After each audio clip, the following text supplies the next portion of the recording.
You're listening to Radio Mayapur with the best devotional, meditation, kirtan music, and inspirational podcast. This is Radio Mayapur. Okay, Hare Krishna, everybody. Today we are still in Sydney for a few more days. Then we'll go on Monday to the Gold Coast, Brisbane. So today we're very fortunate.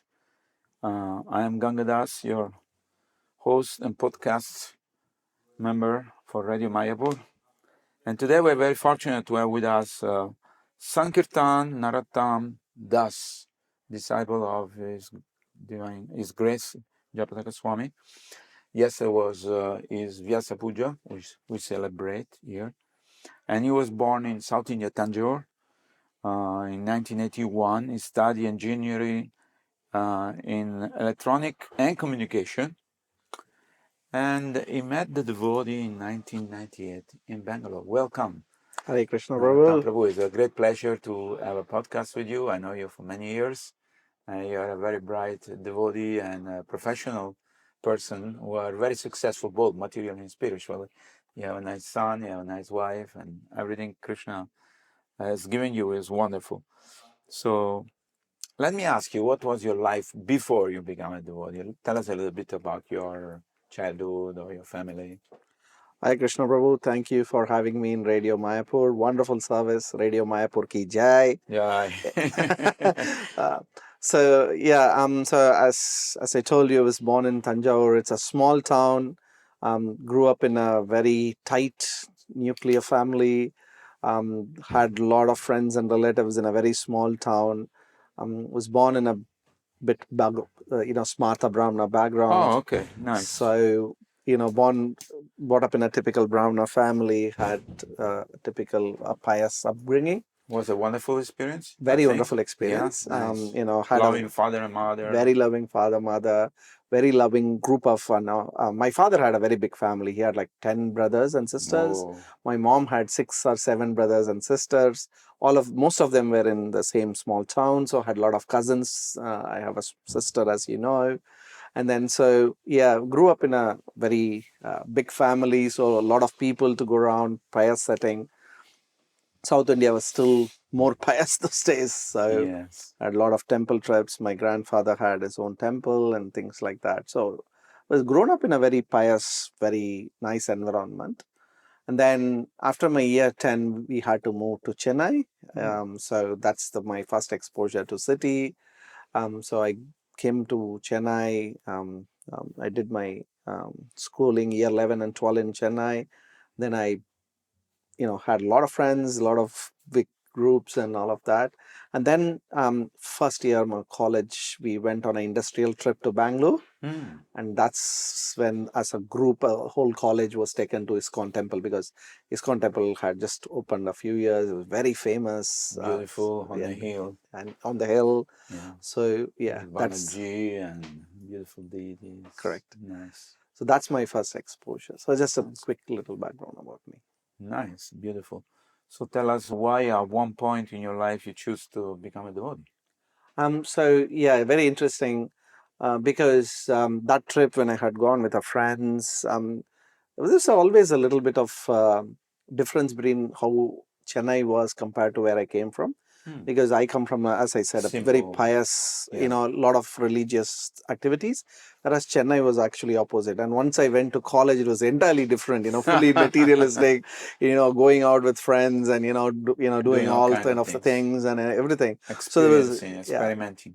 So there's always a conflict in, when you do two things. So I was just thinking about this. And the day I went to ISKCON, I had a darshan, I sat in front of the deities. And then one of the brahmacharis called me and he said, "Are you interested in taking books?"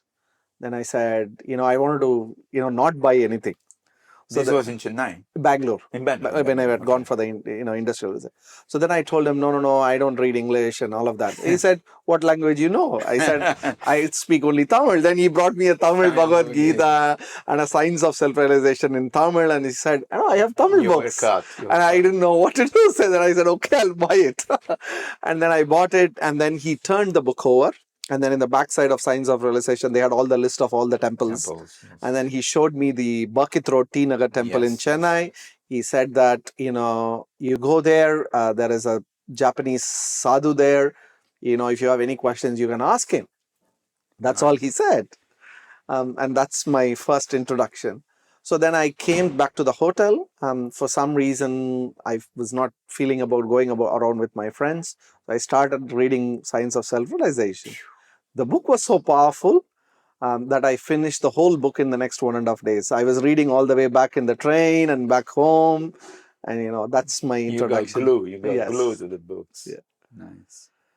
And then how did you meet did you go to Chennai temple? Yes. Yeah. So this is very interesting. So I went into the Chennai temple. This was few days before Rath Yatra. So all the devotees were very busy running around, and when I went around in the evening around 4:30 time, nobody was there.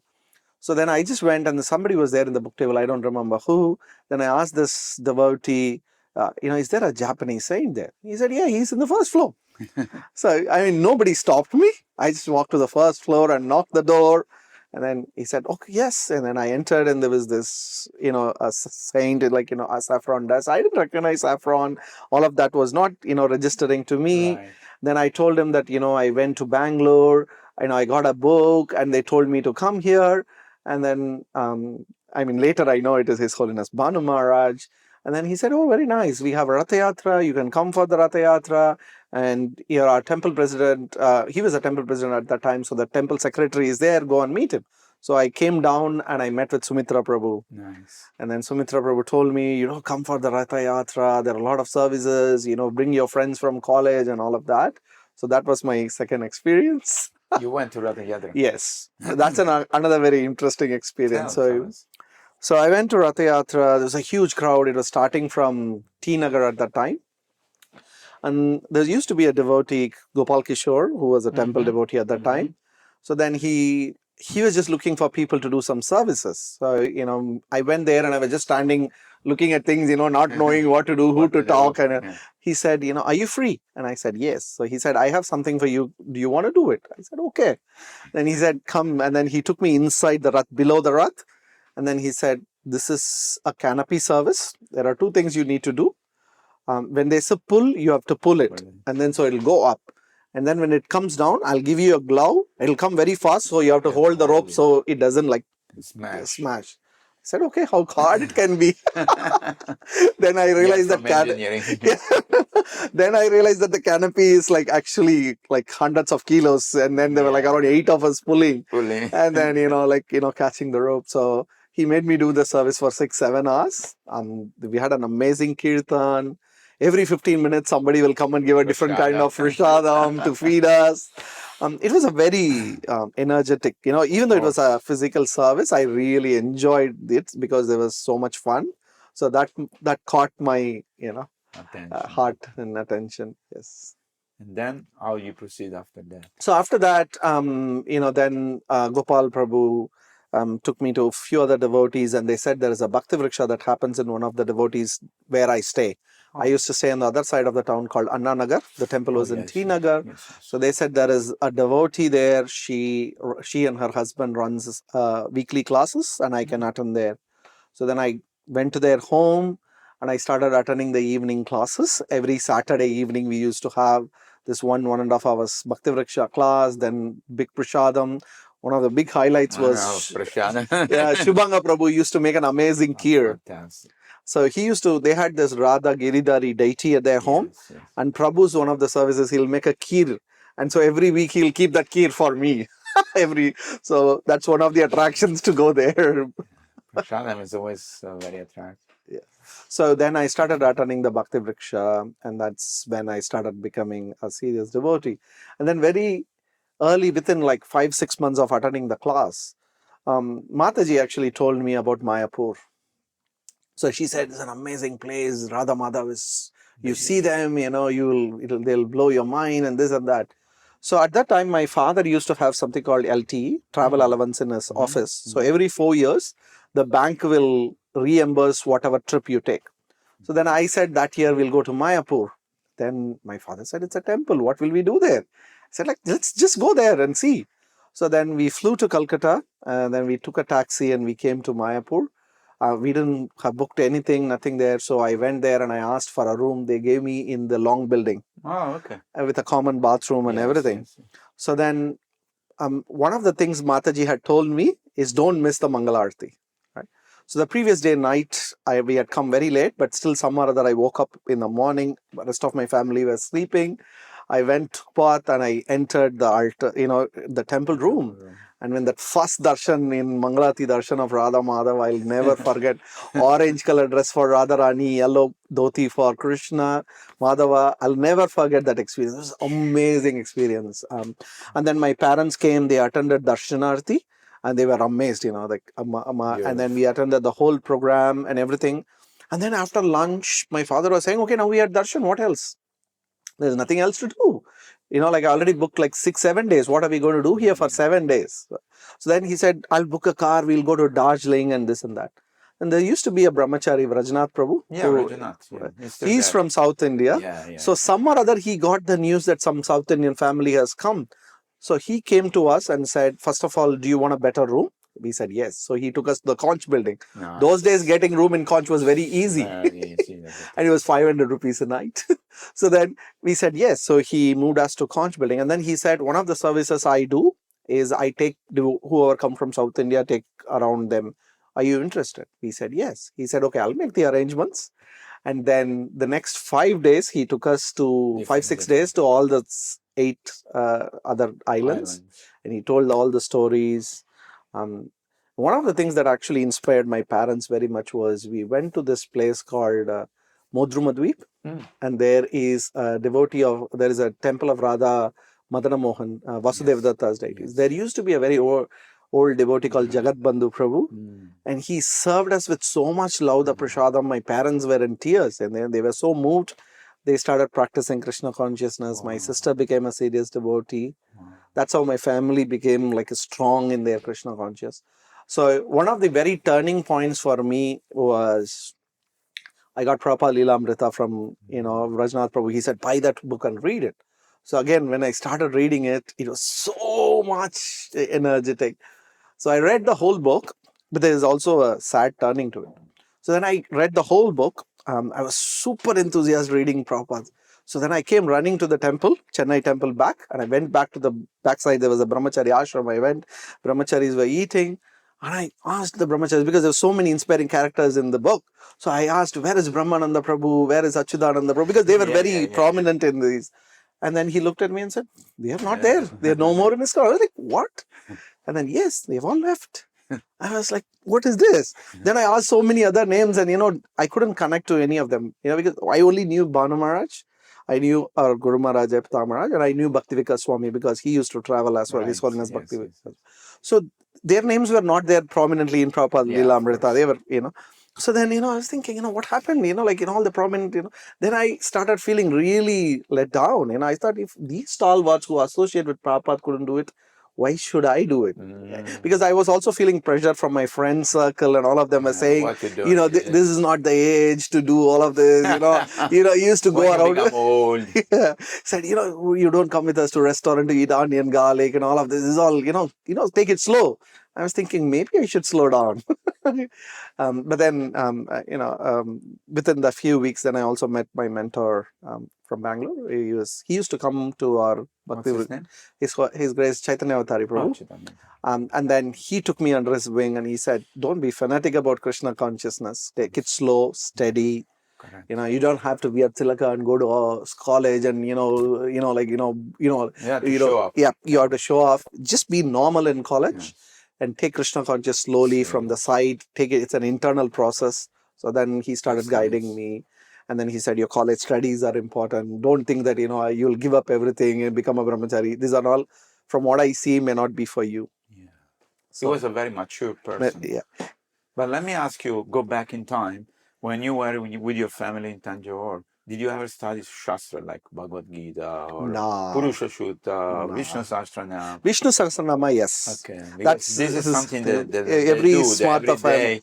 Yep. Sing Vishnu Sahasranama. And they perform also different activity. Yes.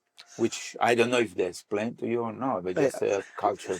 Correct, because we have to do Sandhya Vandana every day. Right. I was given a Upanayana when I was Okay. in year 6. I was given Upanayana, and I used to do religiously Sandhya Vandana like 3 times a day.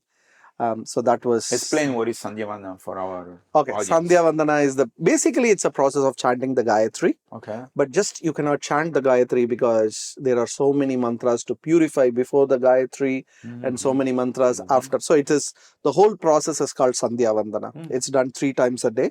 It's a very Vedic process. You would see that it's prescribed in all the Vedic literatures. Mahabharata, you would see even the Kshatriyas used to do Sandhya Vandana. They used to even do Agnihotra. But Sandhya Vandana is a smaller part, one aspect of... How much time it takes you to do Sandhya Vandana one time? 10 to 15 minutes. Okay. Not bad. I mean, if you're really fast. Yeah. In the first, otherwise, it take 20 half an hour. 20 minutes to half an hour. Okay. If you want to do. So that's basically what that's our aspect But of. did you know the meaning of the mantra? No. No. What? Not even one mantra I knew the meaning. Really? Yeah. Why did I explain? You see, it has become more ritualistic in the Smartha families. Okay. Even that the other day I was telling even the priest who learned the mantras in the early years, they learn only the mantras. Right? They don't know the meaning. Most of them know. I mean, they learn it over a period of time. Right. But then that's not taught in the Gurukul as a subject or along with the mantras. The emphasis is on the mantra, pronunciation, meter, and all of that. Memory. And correct. It was more ritualistic. The rather. But would you say that there is some benefit in chanting this mantra, even if you don't know anything? Yeah, definitely. I'm asking your personal experience. Yeah, I would say that at least it kept me on a sattvic platform. Okay.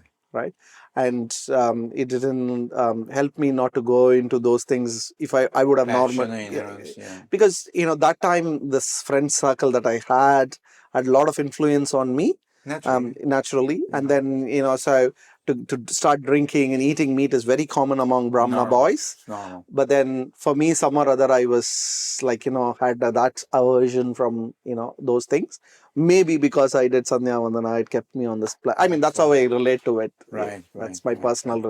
No, because it's very interesting. Because like Maharaj was telling this morning in the class, if you chant any mantra, if you chant the Maha mantra, even though you don't know the meaning, even though you're casually or jokingly calling somebody, hey Krishna, oh Narayan, or this or that, that has effect of purifying your consciousness or at least removing all your sinful activity. So that's very nice because I met a lot of devotees who are coming from the same background like you. And I asked a similar question. Did you learn the mantra? No. I learned the mantra, but I don't know the meaning. It's like a little bit like a parrot to me. Correct. Yeah, very true. Very true. I mean, my family, like most of them are like that. As far as I can think, I know very few people that I can count on fingers who actually know a little bit of the mantra meaning, not deep philosophy. Nobody learned philosophy or because there was with all its good Smartha Sattvic platform, there is also a side to the Smarthas where they don't want you to go deep into philosophy. Why? Because they think that will push you away from family life. There is always that scare that you will leave the family and go sannyasi, and then you'll. So there is always a lot of fear, and so they actually actively discourage in my generation somebody from reading philosophy. That's why in the Gurukul as well, they'll go to the meaning, but they'll not go to the philosophy at all, because they want everybody to become a grahastha. They don't want any, they are very particular about going to the grahastha. The family line is very important, so that they can do all the rituals. So, because without family, son, you cannot do the shraddha. So that mood is so deeply ingrained in the Smarthas. They actually actively discourage, not actively, subtly they discourage you from learning the philosophy. Like I remember, when I started reading philosophy and discussing, my uncle commented, meaning, why all of this? Learning all this philosophy.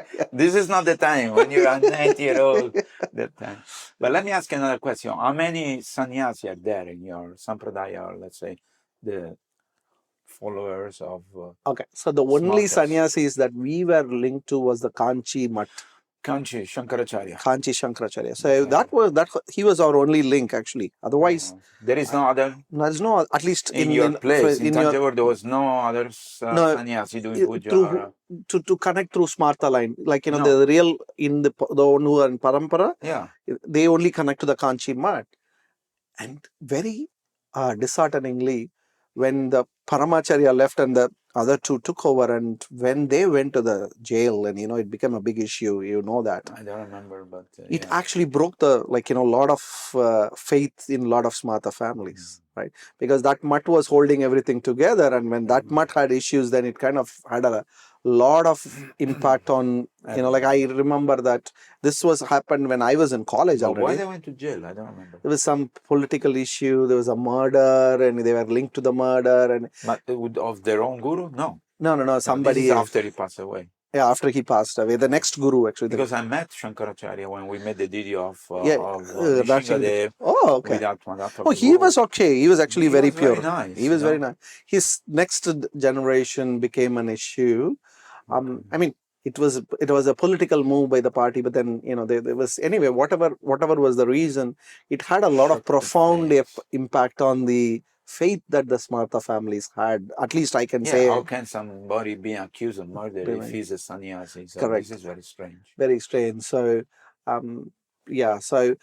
so we the only connection we had with was him, and when the guru you met, Paramacharya I was met there. all three of them because they were all living together. So the oldest one, my grandfather was directly connected to him. He had a direct access. He would take instruction directly from him. Very interestingly, that was my mother's father. Okay, they were a very rich family. My mother's father, he had like 4 schools, printing press, brick factory. He was very rich. But my father's family was extremely poor. But all of them had connection to Kanchi Math. So any festival that we do, anything that we print, like as an invitation, they put his name, and on his behalf we will invite and all of that. Okay.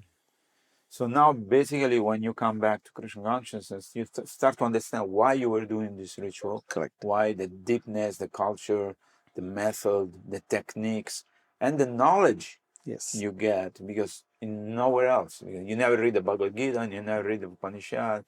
You only chant Vishnu Sahasranam. That too is just the name of the Lord, which are very beautiful. Nice. So then, what time you decide to take initiation? Because you went through somebody teach you to chant Hare Krishna and follow a regular principle and blah blah blah. So this read the Bhagavad Gita, and then every Saturday you had a program.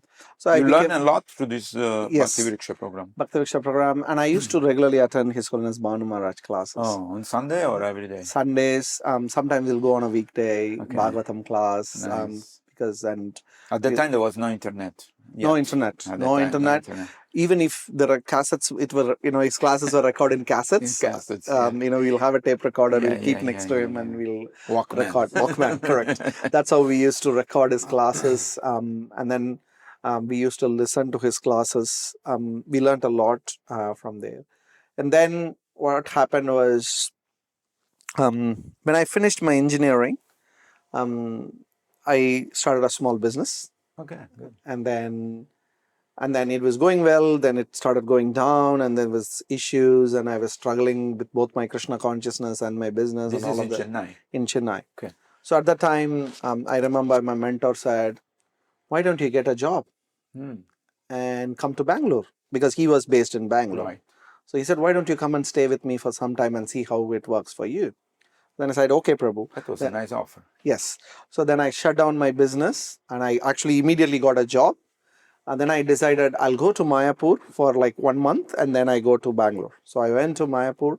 I stayed there 1 month during non-festival time. And morning to evening, I'll be in front of Radha Mother. Amazing experience. Which year? This was in 2004. Oh, after, Panchatattva have come.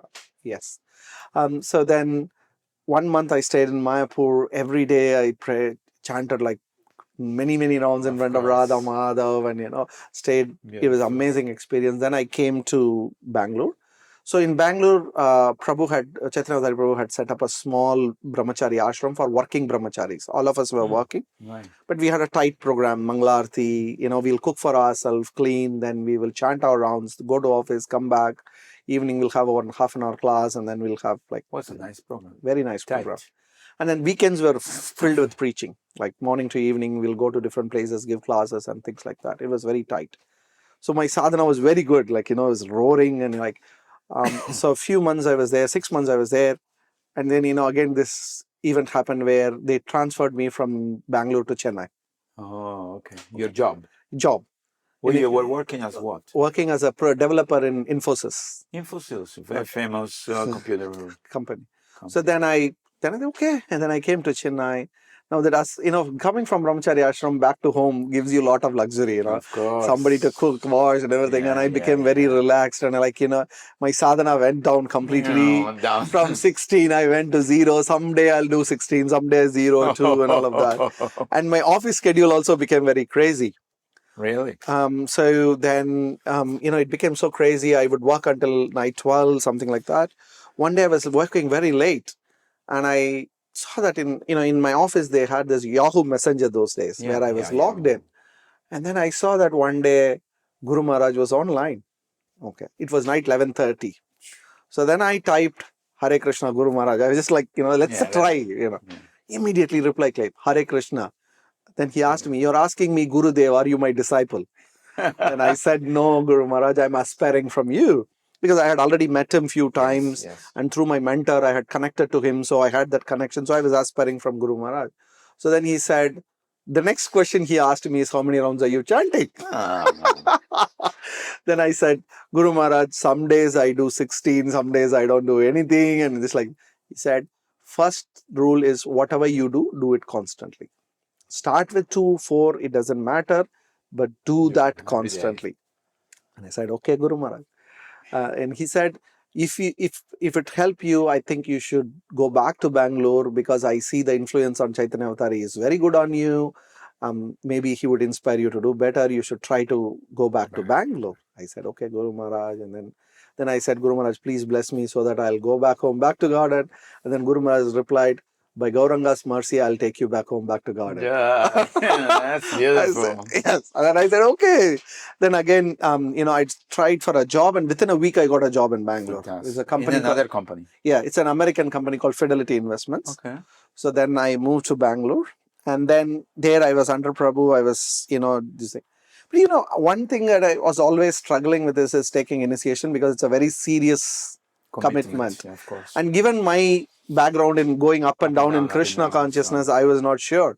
So there were 2-3 times my Prabhu said, mentor said, and take initiation. I said, no. I was backing off.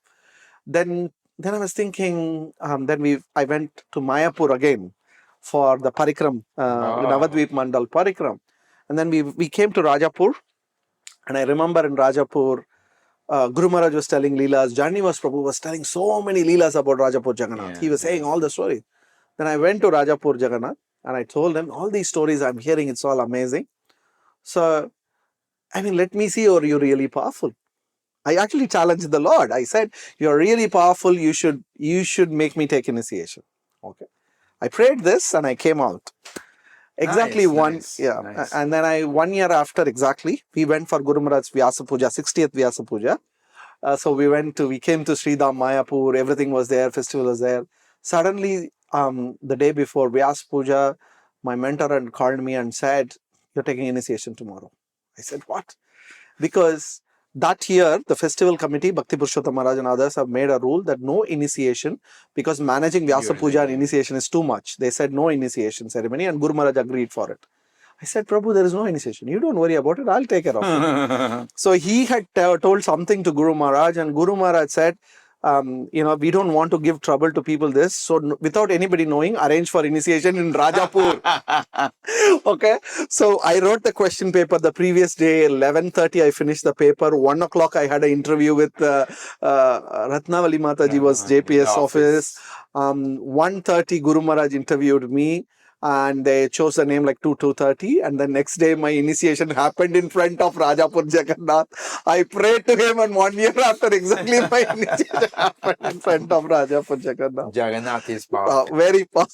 Be careful what you desire. Be careful what you ask. You will get it. Yes, yeah. So that is my initiation story. Beautiful. It has happened in Rajapur.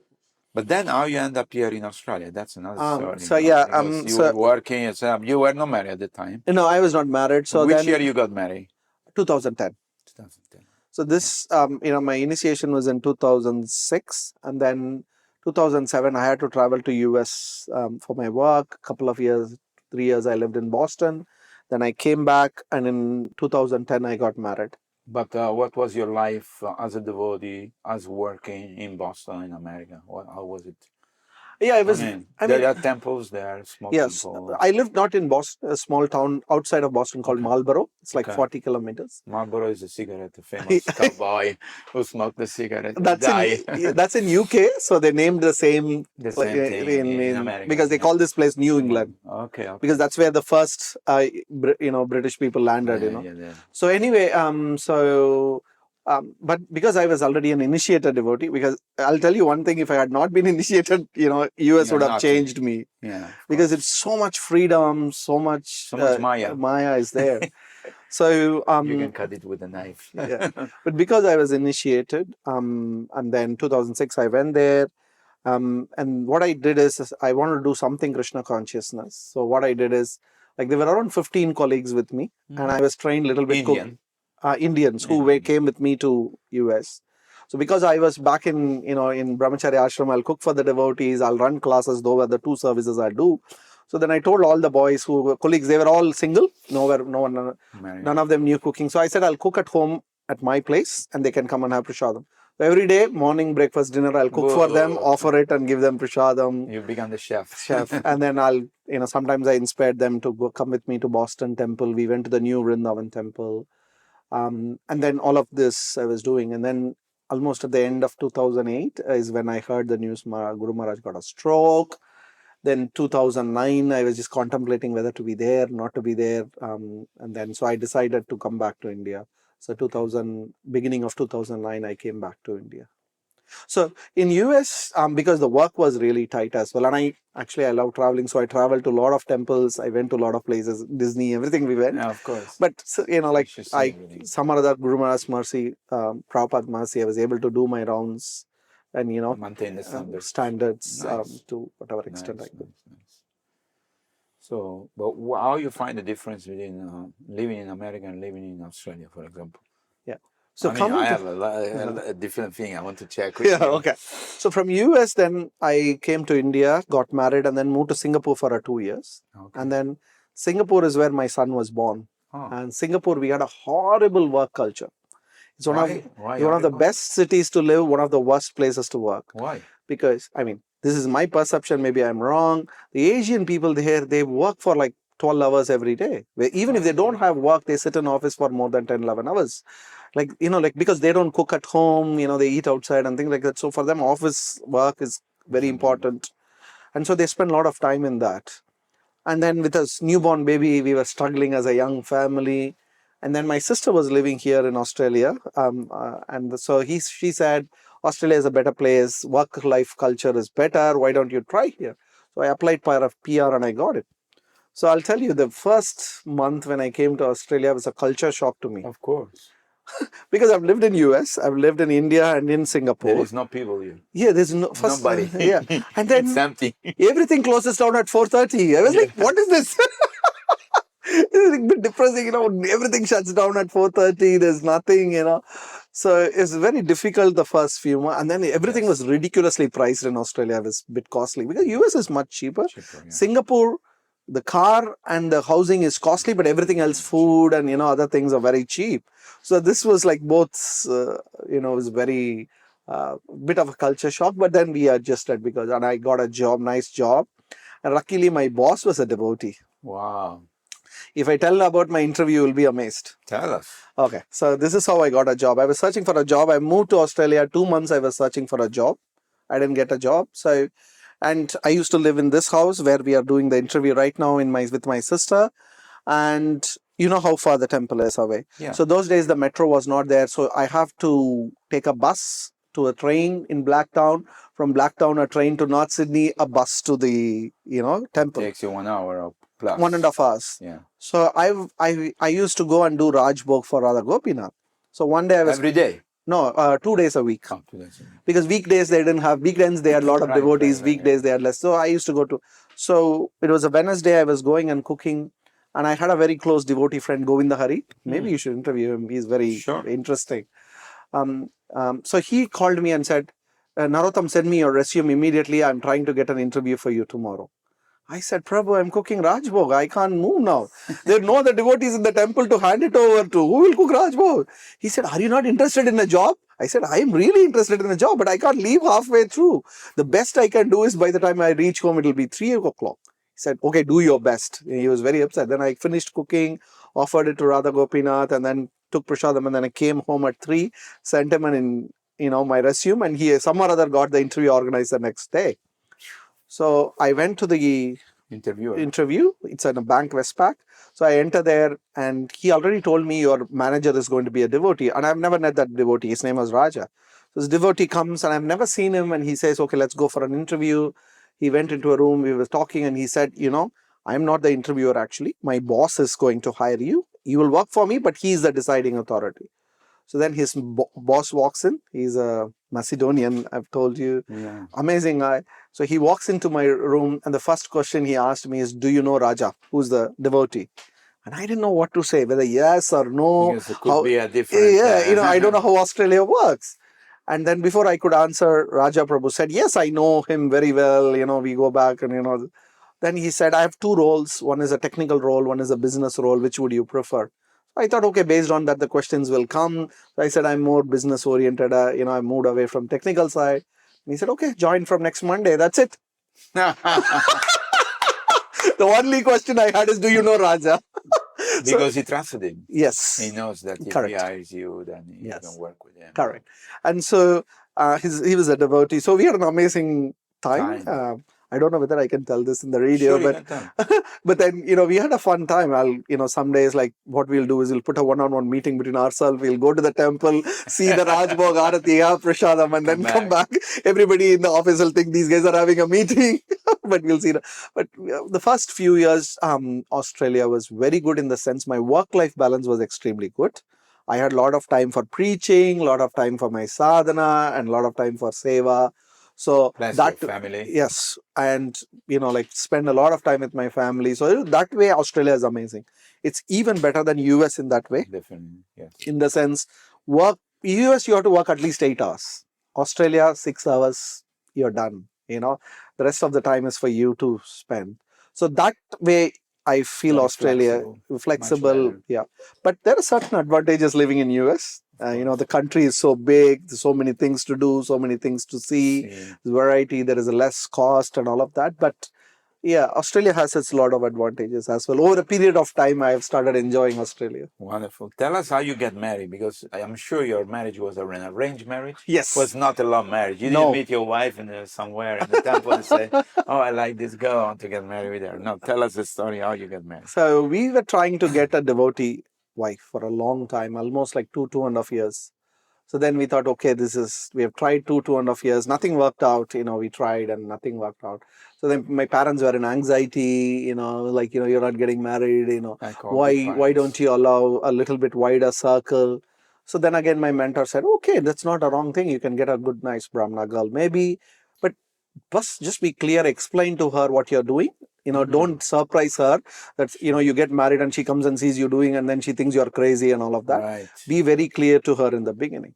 Now, so then that's how we met, and this, this alliance. Arranged? It's an arranged marriage. Somebody. Within the family. Her cousin's husband is my father's second cousin's son, something. So that the alliance came, the parents talked. So we went to meet her. The chart. It matched. Yes. Beautiful. Then I went to meet her. You I saw said, the photograph before? yes. Okay, she was beautiful. Yes. No problem. No problem.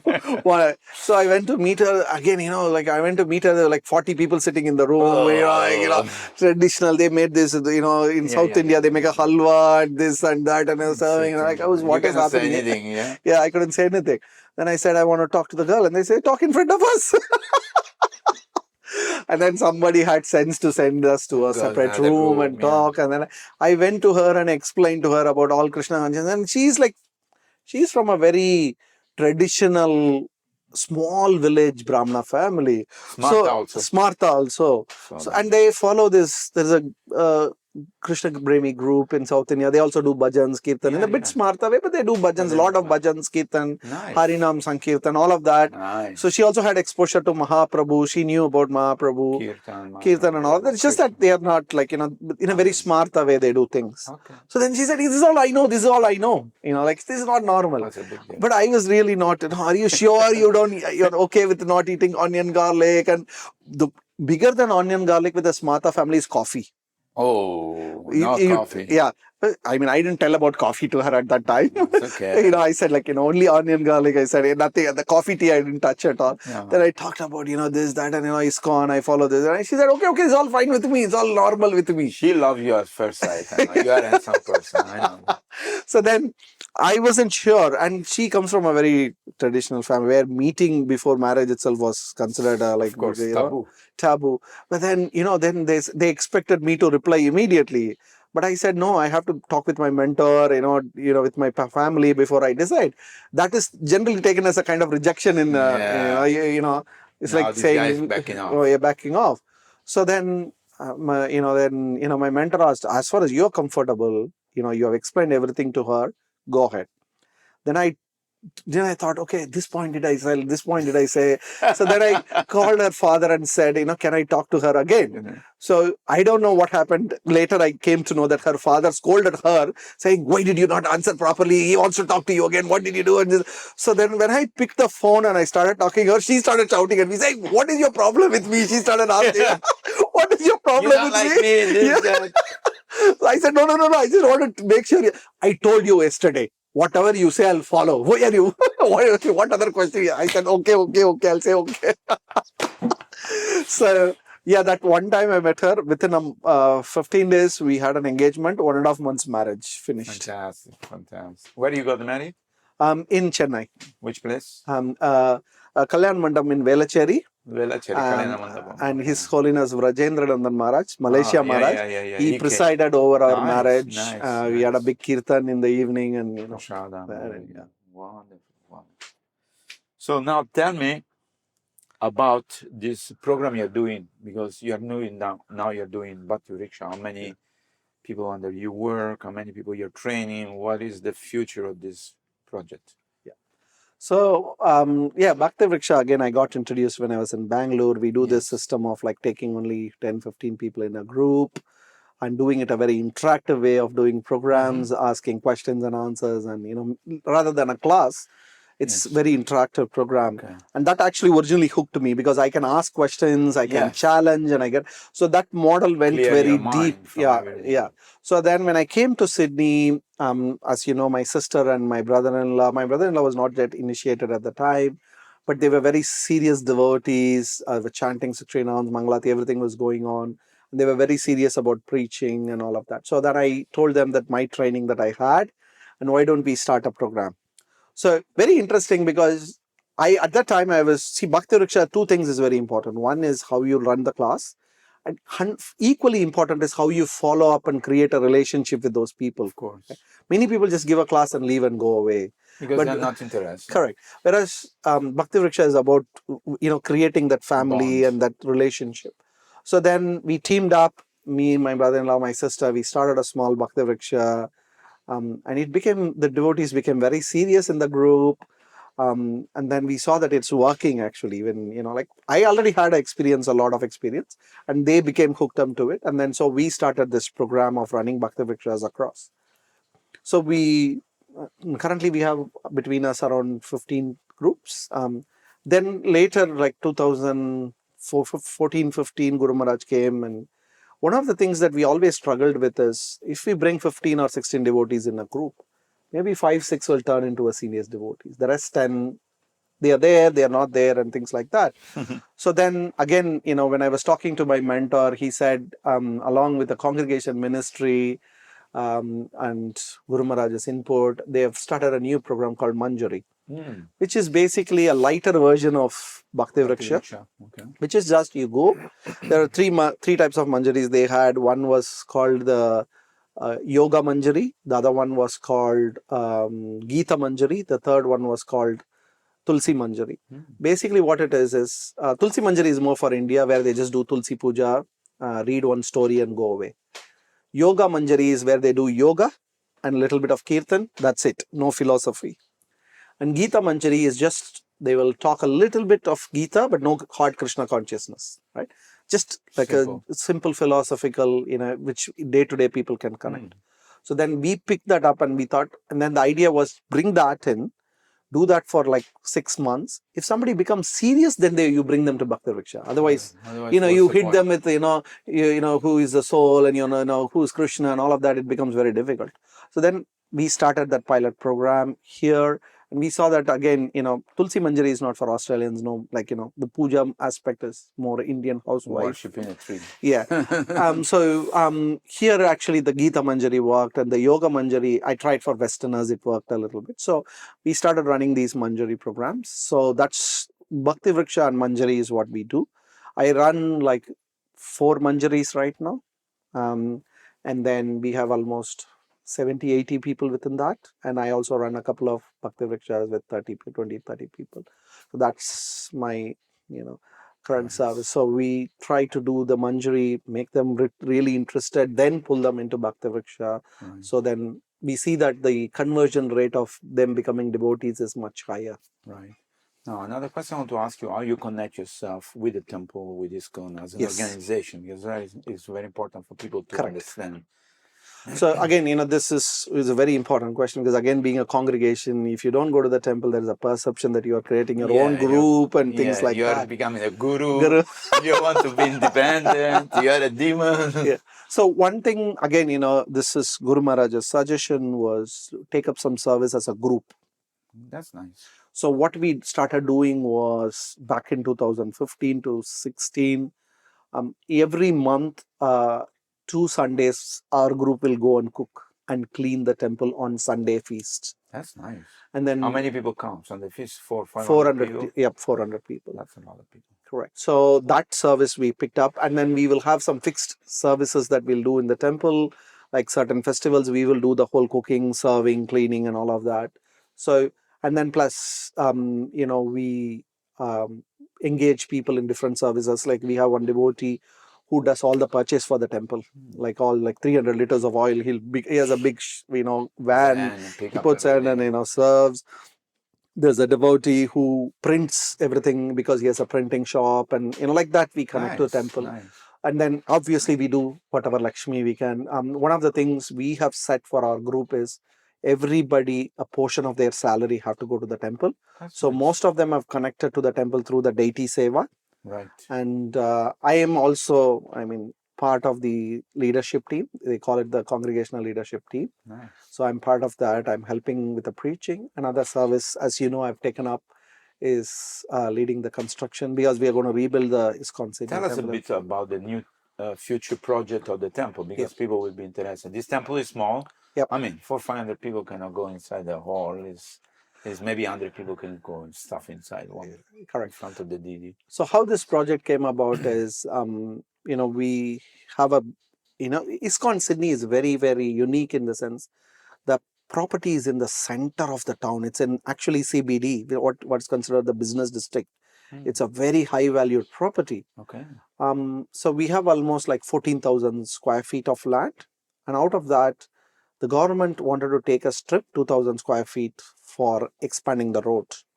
We fought them, but you can't really fight them, actually. No, of course, it's the government. Yeah. So then we went the other way around. There was a devotee, Govinda Hari, I was talking to, a very intelligent devotee. He had some inside connection. So he found what is the best rate they'll pay. So he negotiated and he got for that small bit of piece, $2.2 million. Then we thought, okay, we have a $2.2 million. And the property is actually, just to give you a background, it's 60 years old. It used to be a funeral home before it was a temple. Amazing. Yeah.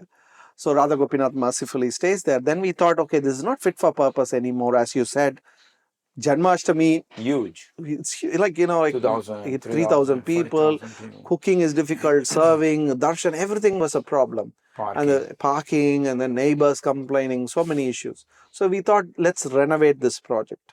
So there was a devotee who was working on redesigning and everything and all of that. Because they had this idea that if you demolish and rebuild, they may not give a permission again for a temple because this is a central It's business not, district. yeah. So then some or other, I was part of, as a leadership committee, everybody was, they said that one devotee alone can't work. So one devotee has to take one respect of it. So then they said, Narottam Prabhu, why don't you do the design part of it? I said, okay, only design is I can do intellectual, it. it's a simple service, I'll do it. And then when I took up the design and I saw the idea they had, then I already had some connection in developers, because I supply marble and granite for a lot of developers here. Nice. So then I went to one of my developer friends and I asked, and he said, I'll tell you, I don't know about your project, but I'll tell you in development terms, rebuilding is always better than renovating. Then I took the idea back to the temple. They said, no, we may lose the place of worship. Permission. Then I again went to another friend who was a town planner. And I asked him this question. He said, no. He said, once that permission is given, it's for the land, not for the building. You never lose it. Then again, the temple was a little skeptic, and then we went and forth. Then I pitched this idea that if you rebuild, you can have parking. That kind of caught the committee's idea. Then they said, okay, let's do a rebuild. So then we hired a town planner, and then because this idea was mine, they said, you have to lead it. Yeah, So I have an amazing 2 brahmacharis in the temple, brilliant boys, Sriman Narsimha Prabhu and Kamsari Sena Prabhu, both engineers. They were toppers of their class, they were toppers in the college. Then they were working in corporations. They left the job and joined the temple. Now they have come into the project, and with them, along with me, we have now designed a 8-floor temple, 4 floors of parking. And then the first floor will be a function hall with in the same place. In the same place. Oh, okay. So it's going to be a function hall with a full-fledged kitchen. First floor will be a big deity room with an altar made of marble, and then a mezzanine floor with artwork, preaching, theatre, and all of that. And the top floor will be the brahmacharya ashram. Nice. So very interestingly, you would be amazed, because generally here in Australia, it's very difficult to get a temple approved. So we were very reluctant. So I had designed the temple like a box actually originally. Yeah. And then I went to the council, and they were actually very enthusiastic, because they heard the term that we were the first, Sydney, Australia, ISKCON is the first Hindu temple in Australia, whole of Australia. Wow. Okay. This was established by Prabhupada. Srila Which year? 1971. Wow. Okay. So when we went, and when they heard this, they were super happy, and they said, oh, we want to do really something. And then the lady who is in charge of the artwork and the heritage and all of that, when she saw the building, she was not happy. She said, this is not a temple. She's a Westerner, but this is not a temple. I said, what do you mean by that? She said, it looks like a box. I wanted more, express yourself. Yeah. Then I went back, we redesigned. What I did was, instead of putting it a box, I made a gopuram that protrudes from the wall. Right. And then I showed them, and she said, no, this is not a temple. She said, put a full dome on top of how you design, and I will even help you. If you go over the height limit, there is a special provision, you can do it. I was thinking, who is the client, who is the town planner here? So then we came back and we redesigned a fully functional normal temple with altar on top of Radha Gopinath that goes all the way to the top. And we have designed with sandstone carving, granite carving and everything. Now the council is happy. They've seen the design. So now we are working with all the consultants to get all the reports so that we can submit the development application. Nice. One question is that wouldn't it have been better find another land somewhere which was bigger, would give you more facility for parking, more facility for expansion? Yes. Let's say if you buy 4 acre, 5 acre, or definitely. I don't know, because sometimes yes, maybe the location is different. So we thought about it, but then we thought there is already a project that's coming in West, which is a 5-acre land, which is going to be very near where we are, where they are building what you are just describing, a big temple with all the facilities. ISKCON. Oh, okay. And we also have, as you know, the 2 farm communities nearby. There's Govinda Valley, and then this Hunter Valley farm. So there is a lot of people who on the weekend go. But what was really missing was 2 things. One was people who go to office, they want to come to the temple. Right. And then we found that where the North Sydney ISKCON temple is, 20 kilometers south, 20 kilometers north, there is no Hindu temple at all. So for almost 40 kilometers, you don't have any Hindu temple except ISKCON. So people will want to come here. It's close by. Correct. And there is no facility. So plus the third thing that we thought about was it would be a very good place to do Western preaching. Because one of the things that we want to do in ISKCON Sydney is not only preach to the Indian devotees. Indian devotees are amazing, no doubt about it. We are not differentiating based on body. Yes. But then ISKCON itself is Bhashyatya Deshadarine. Prabhupada is famous for making Western devotees, and we are not doing that. So now there is a revival. I run a couple of Bhakti Manjaris for Westerners. The temple is running a couple of programs for Westerners. So we think that North Sydney is a very strategic location for Westerners to come and connect. Right. So that is one of the reasons why you see we could have made the temple hall much bigger, but rather we wanted to go with multi-dimensional facilities like a theater, yoga room, a place to learn music. Preach. Yeah. Mm-hmm. So the temple room is bigger than what it is now, but the focus is more on have more facilities. So that is what we are focusing on. So we think that it is a very strategic location to preach. Of course. And so that is why we are trying to do that as a better place. Narottam Prabhu, let me ask you the last question. Is that Prabhupada said we can conquer Australia by prasadam. So what's your plan to, I don't know, is there any restaurant? Is there the world? 100% yes, Prabhu. I'm inspired by you. And no, definitely. I've seen the pizzeria that you built in Mayapur. That's one of my dreams to do a pizzeria like that. We can do it. It's doable. Yes. It's doable. So yes, my ultimate aim is to come out of the, yes, I work in a corporate, I make money, but I feel there is more satisfaction in this line of work. And I actually see that, like you were saying today morning, I actually see that it will make much more money. Let's leave alone Krishna conscious on one side. Absolutely. I can tell you that just money-wise, we would make a lot of money, right? One thing that I've just set up, which we are just going to start, is another devotee. I've helped him set up this dosa batter. So I've got the machine for him. I've got the machine to make oil for him. Nice. So I've set it up for him. So he's going to supply oil and dosa batter for the devotees first. And then you can expand into So my thought process is like what you said, right? But I want to do it in different aspects as well. Sure. Like one Italian shop, and a specialized dosa batter, the specialized, somebody can like sell certain items that, food items that you don't get outside. There are so much opportunities there. I know one Mataji, she's running a cake business. Okay. You won't believe she charges $300, $400 a cake for birthdays. She makes all these different designs, and she's one of the devotees who helped yesterday Vyasa Puja cake. Nice, beautiful. So you see that. So I think that if we can combine all of this and make it as a one group, and along with that, if we can franchise like what you're saying. Or we could have a centralized kitchen and you have 5, 6 different places. You have one vendor distribute the things. You just fry the burger or whatever.